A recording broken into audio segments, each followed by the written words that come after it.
More now on that breaking news. The United States has launched an attack in Syria. Let's check in with Lucas Tomlinson. He's traveling with the president in West Palm Beach right now. Lucas. Good afternoon, John. Officials say this is payback for the killing of those 2 Iowa National Guard soldiers and their American interpreter last month in Syria. If you recall, there was a first wave of airstrikes against the Islamic State in Syria on December 19th.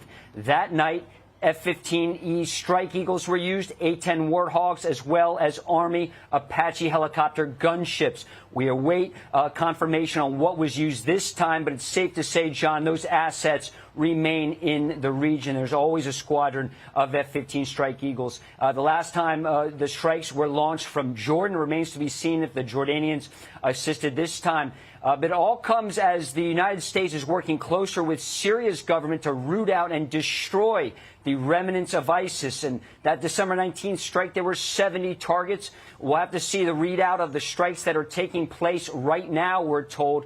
Those bombs have been dropped, and some of those aircraft are returning to base, John. We have not heard from President Trump today. It's notable, though, John, the schedule for President Trump is pretty light. He had a dentist appointment this morning. He did not go to his golf club to stick a tee in the ground, so perhaps he is monitoring the situation as we speak in Syria, John. What about those December 19th strikes? Do we know the assessment, the after-battle assessment of what happened there?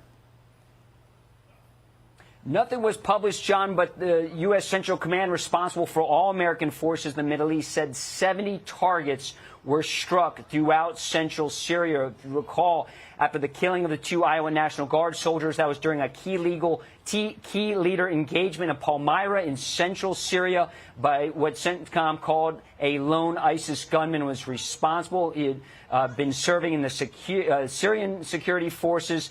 He was delinquent, we were told. He was suspected of having ties for ISIS and was in the process of getting kicked out of the Syrian military. And President Trump has been working with Syria's new president, trying to strengthen ties in the region to kick ISIS out, also to bring Syrian Kurdish forces together with the Syrian forces in Syria. But this strike today, I'm told, is a continuation, the payback, the vengeance, if you will, John, after the killing of those 2 Iowa National Guard soldiers and their American interpreter.